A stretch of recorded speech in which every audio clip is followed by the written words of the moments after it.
This night the gates of hell come crashing to the ground. The sword Excalibur was lost but now is found. Arthur does rise again, the dragon lord of all. Just like the bards have said in all the tales they have told. Tonight we fight, gods decide our fate. Fight well, in hell, open the gates.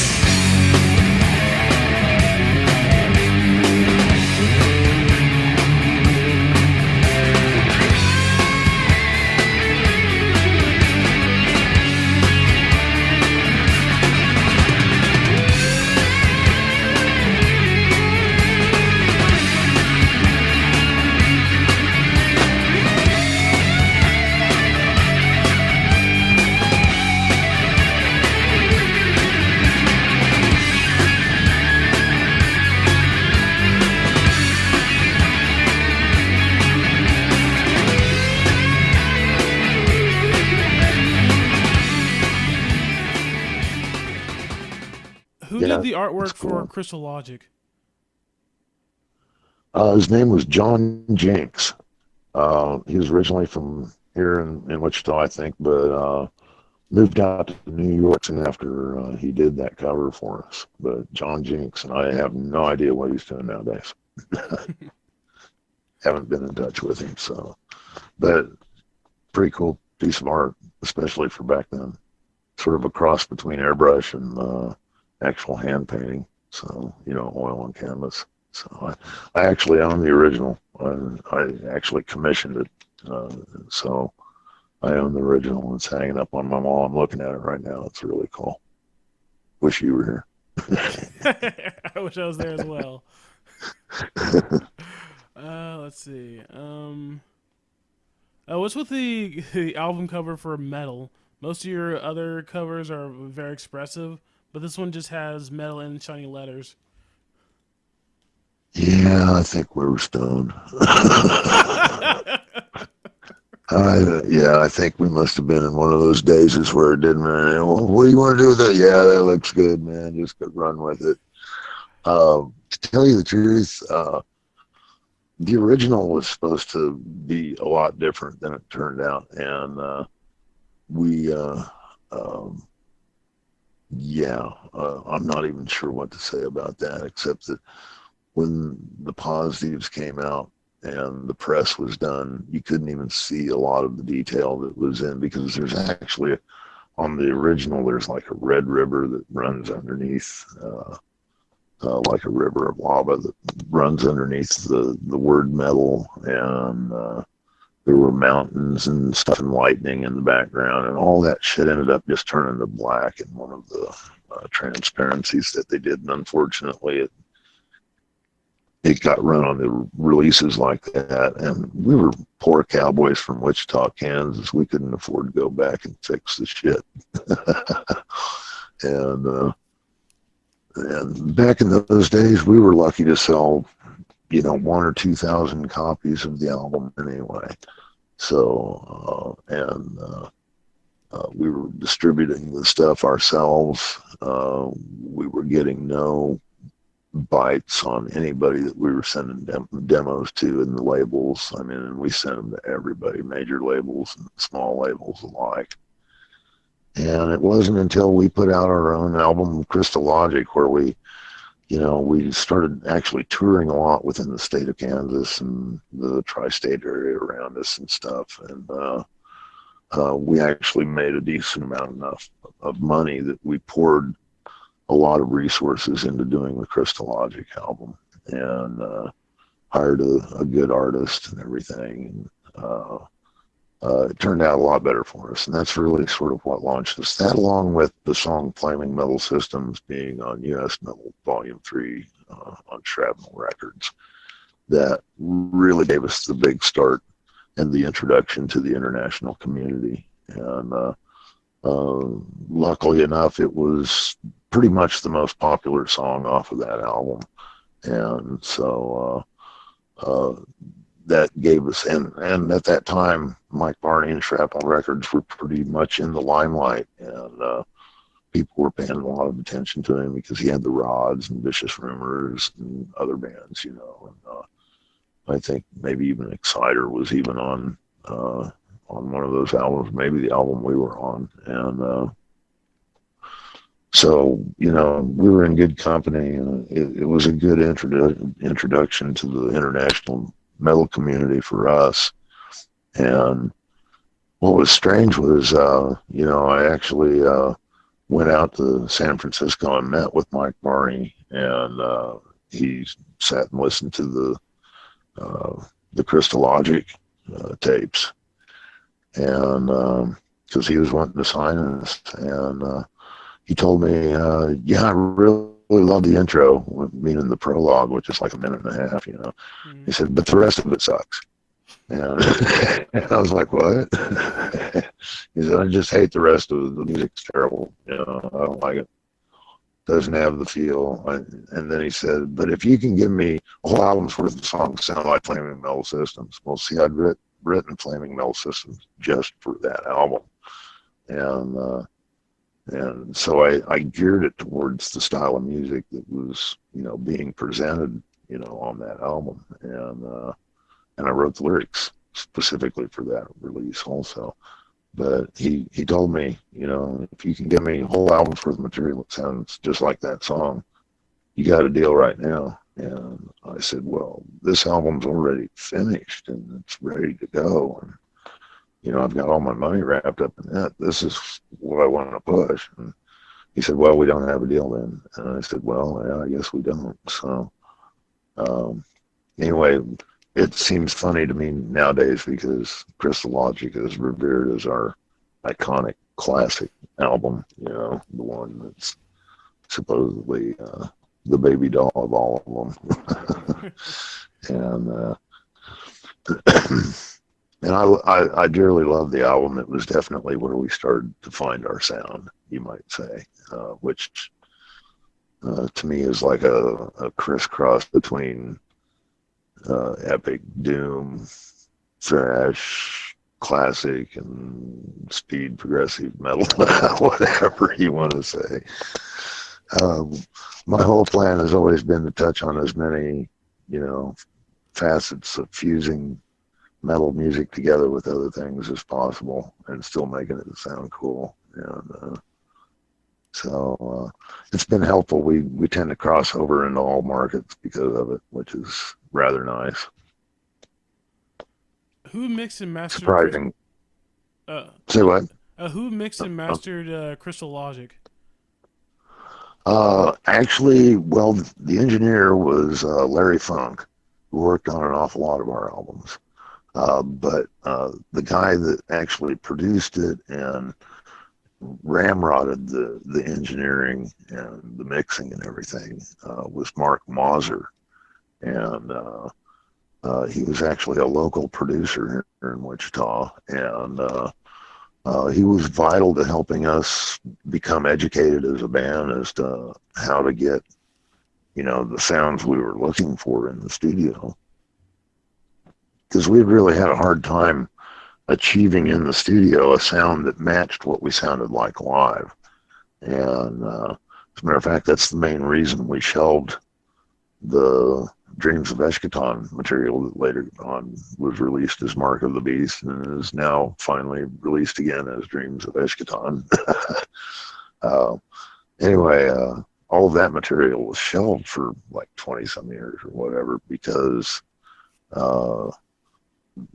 we didn't feel like it sounded like us live. And that's the reason we put it on the shelf originally and just left it there. But Mark Mauser had an awful lot to do with helping us achieve a sound that was much more or less live, and having it happen on the recording as well. And so he was definitely essential to us, you know, coming into our milk, you might say. And at the same time, we were definitely venturing into a new style of composition of the music for us, though, at that time. Or I guess I should say I was because I'm the guy that writes all of it. But it was all in this quest to get heavier and faster, and the doom stuff comes from a love of Black Sabbath music. You know, the the composition stylings of power ballads and stuff comes from the fact that I just dearly love old Scorpions and Judas Priest type stuff. The speedy stuff came because I was uh, dude, it just goes on forever. The influences are huge from all over the place, you know, vocal harmonies from the Beatles and Queen and stuff like that. Spacey shit from Hawkwind and Pink Floyd, and even into the electronic stuff, the Tangerine Dream or Vangelis or Larry Fast, and you know, did. It's um, the influences are just phenomenal and huge from all across the board, all the way from Wagner to Slayer. Uh, do you typically I mix mean, and master your own albums, or do you usually have someone else do that? well, we've experimented with all directions actually. Here over the last many years, I've done a lot of it myself. When we got to Mysterium, we actually employed Steve Falke of Cornerstone Studios to do the mixing and engineering of the mix. But we still recorded the album ourselves, and I engineered that primarily, along with my second engineer at my own studio, Midgard Sound Labs, Derek Brubaker. We just call him Dr. Doom. And he's been extremely helpful, and he's sort of learned his trade along the years of working with Manilla Road. And he eventually ended up, you know, working in the studio, my own studio here with me. And he's pretty essential to getting things recorded, that's for sure, especially when it's my parts that we're recording.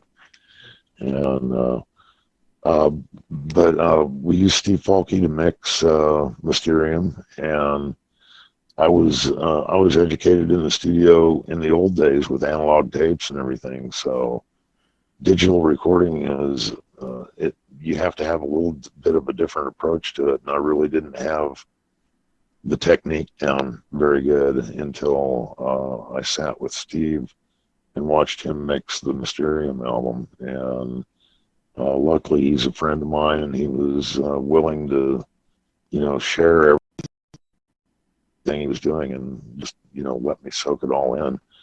And we turned around and did Blessed Curse, and I did all that myself, and I was the one that mixed it, and it came out sounding even better than Mysterium did, and that was all done in our own studio with me doing it. And so at this point, that's the direction we're taking. I mean, I always throw this to the other guys that I'm working with at this time, at any time, and always, you know, with Dr. Doom or Derek Brubaker and Brian Elrody, you know, my singer, their opinions are always in there, and they're always valuable. And their opinions, you know, were very strong in the situation with Blessed Curse. They were like, no, it sounds great, you doing it. Take what you've learned and fucking run with it. And so I did, and it turned out really good. And we had a talk about what we were doing on this new album that we're working on right now. And they've all voted that, no, you know, Blessed Curse was fine. You need to just keep on moving forward and trying to get better at it and do it again on this one. So I'm the one actually mixing and engineering all of this album along with Derek. And it's turning out just as good, if not better. And my mixing techniques even getting better, you know, I think. So it's a learning process, and we've always been really experimental with recordings and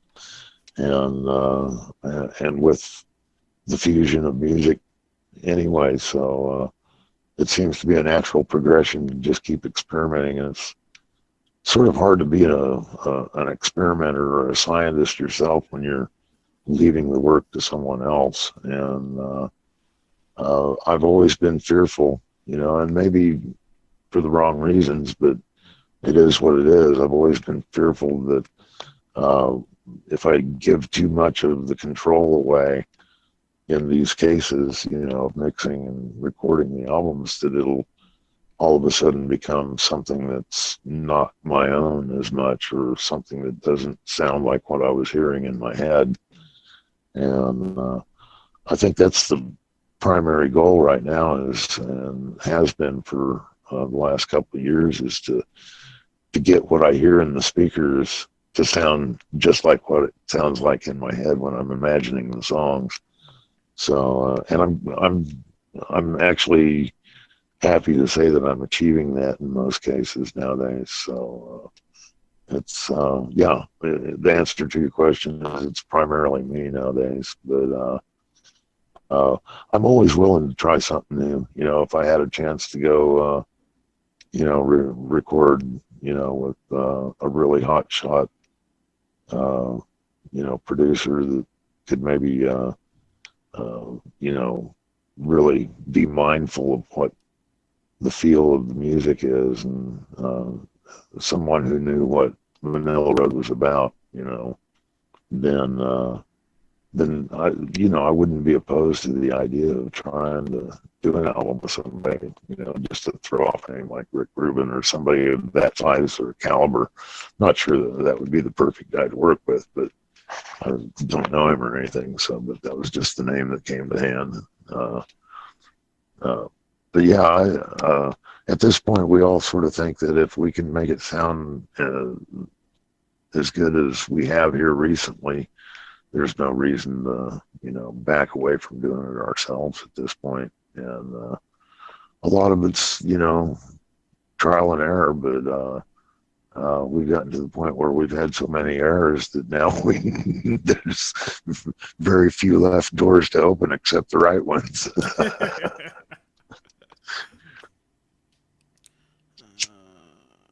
Who is Brian Patrick? He's this real asshole that I know. He owes me $20. No, no, I'm kidding. I'm kidding. No, Brian. Actually, Brian showed up around me when he was like 15 years old. He just happened to end up at the Roadhouse, which was the place that we started Roadster Records at. It was where we rehearsed all the time. It was where I lived. I actually still own the house, but I don't live there anymore. But anyway, we practiced there every night that we weren't doing shows. And during those days when we were doing shows, they were just here within the state, or maybe Oklahoma or Nebraska or Colorado or something like that, Missouri maybe. But he started showing up, and he just became one of the people hanging out, with the band at that point. And I sort of took him under my wing because he was really young, and wanted to make sure he didn't get in trouble. I mean, that type of atmosphere and stuff. But he was really big for a young kid. He's a pretty girthy type of dude. And anyway, we became fast friends, and he eventually started road crewing for us. And he did such a good job, especially on drums, that he became the Randy Fox's drum tech for just years and years. And before that, he was just sort of a roadie for us, but he's been there since like 1981 and worked for us throughout almost all the years of the band.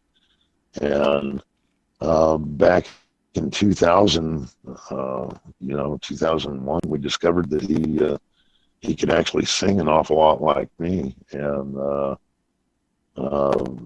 pretty much knew most of the lyrics anyway because he'd been working for the band all this time. We started working him in as a singer so that I'd have a chance to preserve my aged and fucking torn up vocal cords. And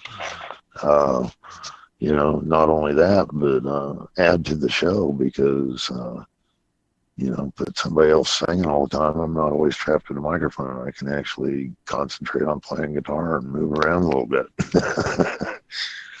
And but the main drive behind moving him into the position was that he could actually sort of sound like me, and even though he has a little style of his own, but it's definitely a Manilla Road style, and it fits with what we're doing and what we have done in the past.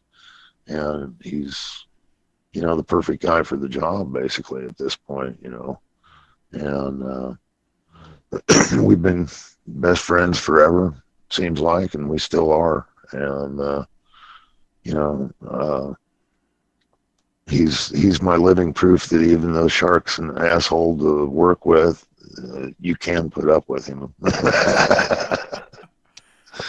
because he's still here and he's still fighting the good fight with me. So yeah, it's actually quite possible that if he wasn't here doing this, we wouldn't be able to do all the touring that we do nowadays because I don't think my voice could handle singing the whole show every night, as much as we tour. And I feel like I've been lucky, with all the chronic laryngitis problems I've had. I ripped a vocal cord at one point back in the 90s. And so I feel like I'm lucky to still be singing at all and to still have, well, I don't know if it's a good voice, but to have a voice. I guess my voice has always been the type that you either love it or you hate it, and I guess I'm just lucky that there's enough people out there that love it that you can call it a fan base. So, are you no longer the lead singer, or how's that gonna work? Well, sometimes I'm the lead singer, but most of the time Brian is, and I sing backup sometimes, and he sings backup sometimes. We trade on and off. I still sing most of the Crystalogic material, but he sings the song Crystalogic, and we trade off a lot.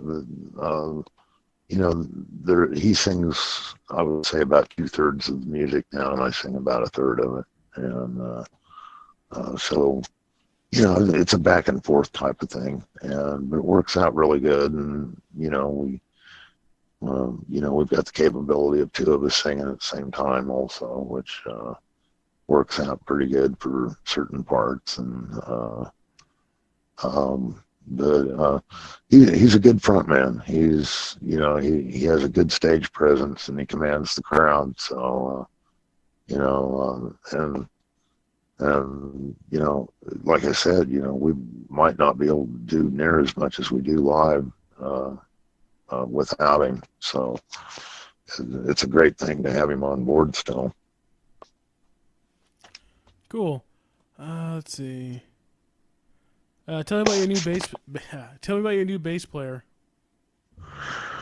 Well, he's really ugly. He's short and his mom dresses him funny.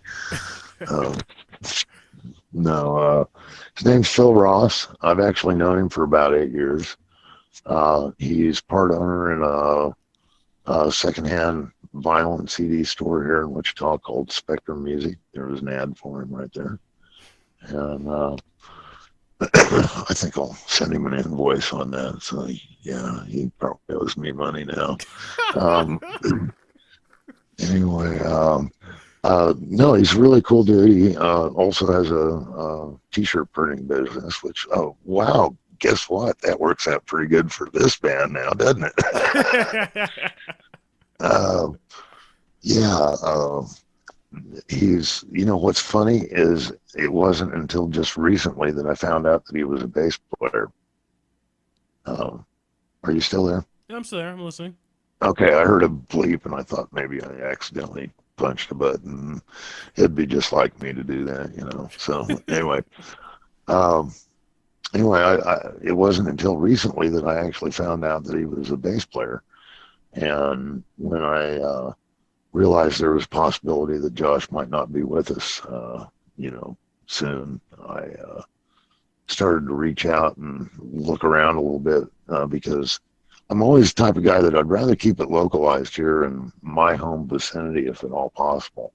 Noidy's sort of a difference to that philosophy because he was just such the right drummer to get for us that, and I had known him for 20 years anyway, so it was like a no-brainer on that one. I had to go with that, even though it makes it more difficult because we don't get to rehearse with him all the time, but anyway, I always try and keep it localized and help the community if I can, because I'm in a position now that, if I'm going to hire a bass player for Manilla Road, obviously there's an awful lot of guys out there that would want that job, but I'd want to give somebody local around here that, I'm friends with, that was a good musician, a chance and opportunity at that before I would anybody else. And just say loyalty to my home base, I guess. I don't know. But anyway, when I found out he was recommended to me by Dr. Doom, by Derek Brubaker, my second engineer here. And I said, well, shit, if you're telling me that he's good enough for you to think he's really good, I probably ought to check him out. And so I went to him, and he was just shocked that I was even asking him to come and audition, but brought him into audition, and it reminded me of auditioning Randy Fox. It was like 30 seconds to a minute after he starts playing, it's like just shut him off right then because, dude, you got the job, and he just immediately started thrashing through a bunch of fucking Manilla Road songs. And I was like, oh my God, you actually know Manilla Road songs. And I said, I know. I mean, I knew he was a fan, but I didn't realize that he had actually learned, a lot of our music. And so that's how he climbed on board. And this kid's fantastic. I mean, he's the youngest in the group. I think he's only 32. And that sounds young to me. That's funny. I just realized, I said only 32, Oh my, that's fucked up. But anyway, yeah, he's the young one of the bunch now. And, but we've been jamming with him and Randy Fox together, and, he's already learned like 35 fucking songs, man. And we're playing all of them, with fairly decent precision already. So I guarantee you by the time we get out and actually touring again, which probably won't, I mean, our next show that we have scheduled isn't until March of next year. And but then I know we're going to be touring a lot again over in Europe and here in the States as well. And he's going to be ready because we could actually already be out there doing shows with him right now, as long as we weren't pulling off, 2 and 3 hour gigs. But he's just about ready for that too. And so he's obviously the right guy for the job. He's a cut of the same type of cloth that we are. He loves pretty much all the same types of music that we do as a collective. And he's very influenced by music styles from all across the board, like I am. And he's like a human encyclopedia of antiquity when it comes to the metal scene.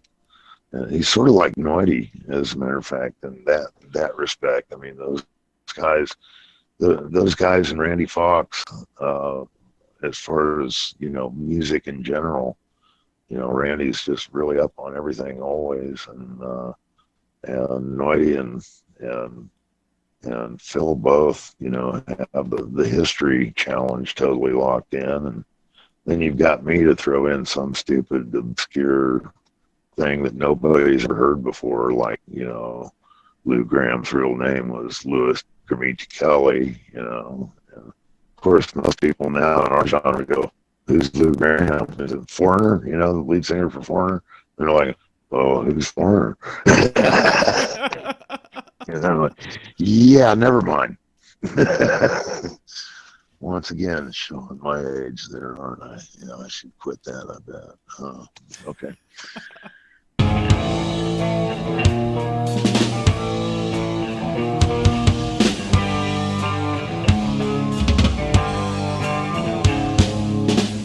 Sacred laws of old and ancient spells are never lost to those born of the well. The icy wastes of home bred into me a taste for the unknown, a hate for blasphemy. The waters of the lake purify the soul, but wisdom of the fates always has its toll. The fires of Mars have burned inside of thee. The tide shall soon be turned by destiny.